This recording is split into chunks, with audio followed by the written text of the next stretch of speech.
Sabarimala സ്വർണ്ണക്കൊള്ളയിൽ Thiruvithamkoor Devaswom board മുൻ president പത്മകുമാറിന് തിരിച്ചടി. ജാമ്യാപേക്ഷ കൊല്ലം വിജിലൻസ് കോടതി തള്ളി.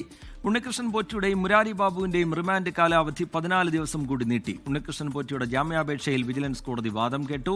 ജാമ്യാപേക്ഷയിൽ ഈ മാസം 14 വിധി പറയും. പത്മകുമാറിനെതിരെ CPIM നടപടിയെടുക്കാത്തത് ദൈവതുല്യനായ വ്യക്തിയെ സംരക്ഷിക്കാനാണോ എന്ന് പ്രതിപക്ഷ നേതാവ് VD സതീശൻ ചോദിച്ചു. മുൻ ദേവസ്വം ബോർഡ് പ്രസിഡന്റ് പത്മകുമാറിനെതിരായി ഗുരുതരമായ ആരോപണം കൂടി SIT കോടതിയിൽ ഉന്നയിച്ചിരിക്കുകയാണ്. ഗുരുതരമായ ആരോപണം.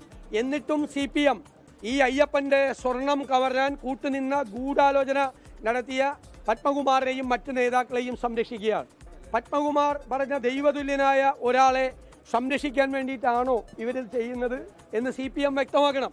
അയ്യപ്പന്റെ സ്വർണം കവർന്നവരെ ഇത്രയും രൂക്ഷമായ ഭാഷയിൽ SIT കോടതിയിൽ റിപ്പോർട്ട് കൊടുത്തിട്ടും അവരെ ഇപ്പോഴും സംരക്ഷിക്കുന്ന സമീപനമാണ് CPM.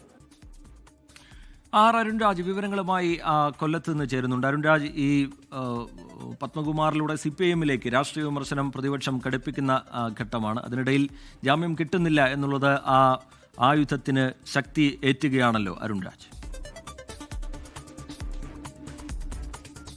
റിജിത്ത്, തീർച്ചയായും നിയമസഭാ തെരഞ്ഞെടുപ്പ് വരാൻ പോകുന്നു. ആ തെരഞ്ഞെടുപ്പ് വരാൻ പോകുമ്പോൾ ശബരിമല വിഷയം ആളിക്കത്തിക്കാൻ തന്നെയാണ് കോൺഗ്രസിന്റെ തീരുമാനം. അത് പത്മകുമാറിലൂടെ CPMനെ ഉന്നം വെക്കുകയാണ് കോൺഗ്രസ് ഇന്ന് ലക്ഷ്യം വെച്ചിരിക്കുന്നത്. VD സതീശൻ അതിന്റെ തിരികൊളുത്തുകയാണ് ഇന്ന് ചെയ്തിട്ടുള്ളത്. പക്ഷേ ഇക്കാര്യങ്ങളൊക്കെ നടക്കുമ്പോഴും CPM വലിയ സംരക്ഷണം ഇക്കാര്യത്തിൽ നടപടിയിലേക്കോ പാർട്ടിയിൽ പുറത്താക്കുന്ന നടപടിയിലേക്കോ അടക്കം പോകേണ്ടതില്ല എന്നുള്ളതാണ് CPMന്റെ ഇക്കാര്യത്തിലുള്ള നിലപാട്. അതേസമയം ഇന്ന് കൊല്ലം വിജിലൻസ് കോടതി പത്മകുമാറിന്റെ ജാമ്യാപേക്ഷ ഇന്ന് തള്ളിയിട്ടുണ്ട്. ദ്വാരപാലക ശില്പങ്ങളിലെ സ്വർണം അപഹരിച്ചതുമായി ബന്ധപ്പെട്ട കേസിലാണ് നിലവിൽ പത്മകുമാറിന് ജാമ്യം നൽകാൻ കഴിയില്ല എന്ന് കോടതി വിധിച്ചത്. ഈ കേസിൽ പ്രധാനമായും SITയുടെ വാദങ്ങൾ പൂർണ്ണമായും മുഖവിലേക്ക് എടുത്തുകൊണ്ടായിരുന്നു കോടതിയുടെ തീരുമാനം ഇന്നുണ്ടായിട്ടുള്ളത്. രാഷ്ട്രീയപരമായി കൂടി അത് CPMന് വലിയ തിരിച്ചടിയാണ് ഈ ഘട്ടത്തിൽ. കാരണം ഇതുവരെയും ശബരിമല സ്വർണ്ണക്കൊള്ള കേസിൽ ഒരു പ്രതികൾക്ക് പോലും കോടതി ജാമ്യം അനുവദിച്ചിട്ടില്ല. അതേസമയം ഈ റിമാൻഡ് കാലാവധി അവസാനിച്ചതിനെ തുടർന്ന് ശബരിമലയിലെ ഈ കേസുമായി ബന്ധപ്പെട്ട മുഖ്യ സൂത്രധാരൻ എന്നറിയപ്പെടുന്ന ഉണ്ണികൃഷ്ണൻ പോറ്റിയെയും മുൻ അഡ്മിനിസ്ട്രേറ്റീവ് ഓഫീസറായ മുരാരി ബാബുവിനെയും കോടതിയിൽ ഹാജരാക്കി റിമാൻഡ് വീണ്ടും നീട്ടി നൽകുകയും ചെയ്തു. ഇതിനിടയിലാണ് ഉണ്ണികൃഷ്ണൻ പോറ്റി നിർണായകമായ നീക്കം നടത്തിയത്. 2 കേസിലും തനിക്ക് ജാമ്യം വേണമെന്ന് ആവശ്യപ്പെട്ടുകൊണ്ട് കൊല്ലം വിജിലൻസ് കോടതിയിൽ ഉണ്ണികൃഷ്ണൻ പോറ്റി ഇന്ന് അപേക്ഷ സമർപ്പിച്ചിരുന്നു. ഈ അപേക്ഷയിൽ വിശദമായ വാദം ഇന്ന് കോടതി കേട്ടിട്ടുണ്ട്. ഈ കേട്ട കോടതി ഇതിൽ പ്രധാനമായും പറഞ്ഞത് ഈ കാര്യങ്ങളിൽ ഉണ്ണികൃഷ്ണൻ പോറ്റിയുടെ അവകാശവാദമായി പറയുന്നത് 80 ദിവസമായി താൻ ഈ റിമാൻഡിൽ തുടരുകയാണ്. തനിക്ക് ഇതിൽ കൂടുതൽ ഒന്നും അറിയില്ല, തനിക്കറിയാവുന്ന കാര്യങ്ങൾ പറഞ്ഞു.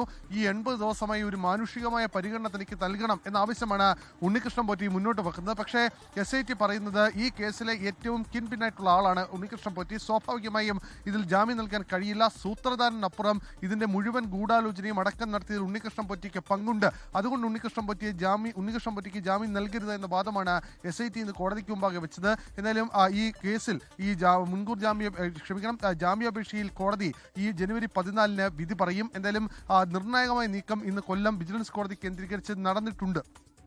അരുൺരാജ്, ഈ തൊണ്ടി മുതൽ എവിടെ എന്നുള്ളതാണ് മറ്റൊരു പ്രധാനപ്പെട്ട ചോദ്യം. ആ ചോദ്യം ശക്തമായി നിലനിൽക്കെ നാളത്തെ ദിനം ഈ ശബരിമല സ്വർണ്ണക്കൊള്ളയിലെ കേസുമായി അതിൻ്റെ അന്വേഷണ പുരോഗതിയുമായി ബന്ധപ്പെട്ട് നിർണായകമാണ്. ഗോവർദ്ധനിൽ നിന്ന് പിടിച്ചെടുത്ത സ്വർണവും ആയുള്ള ശാസ്ത്രീയ പരിശോധനാ ഫലം അത് നാളെ വരാൻ പോകുന്നു. അരുൺരാജ്,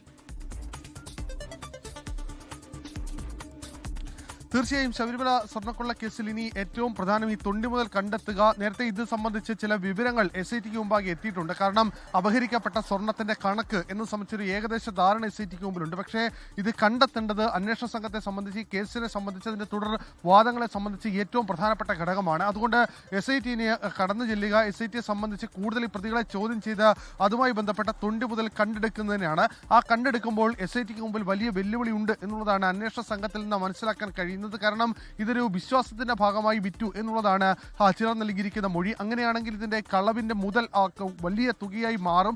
മറ്റൊന്ന്, ഇത് എവിടെയൊക്കെ പോയിട്ടുണ്ട്, ഇത് ഏതൊക്കെ രീതിയിലാണ് ഈ സ്വർണം വേർതിരിക്കപ്പെട്ടത്, അങ്ങനെയാണെങ്കിൽ അതിന്റെ ആർക്കൊക്കെ ഇതിന്റെ പങ്ക് ലഭിച്ചിട്ടുണ്ട്, അതൊരു വിശദമായ പട്ടികയാവാനുള്ള സാധ്യതയുണ്ട്. പക്ഷേ സംസ്ഥാനത്തിന് പുറത്തേക്കായിരിക്കാം ഇത് കൂടുതൽ പോയിട്ടുള്ളത്. അതിലൊരു വിശദാംശങ്ങൾ SITക്ക് മുമ്പിൽ ഇപ്പോഴും അവ്യക്തതയായി തുടരുന്നു. ഇക്കാര്യങ്ങളെല്ലാം SIT ഒരു വ്യക്തത വരുത്തുക എന്നുള്ളതാണ് SIT ഇപ്പോൾ നടത്തിക്കൊണ്ടിരിക്കുന്നത്. ഒരുപക്ഷെ നിലവിൽ SIT SIT കോടതിയിൽ പറഞ്ഞതുപോലെ അന്വേഷണ സംഘം അത് വിപുലീകരിച്ചാൽ കൂടി മാത്രമേ ഇക്കാര്യത്തിൽ കൂടുതൽ വിശദമായ അന്വേഷണത്തിലേക്ക് അവർക്ക് കടക്കാൻ കഴിയൂ.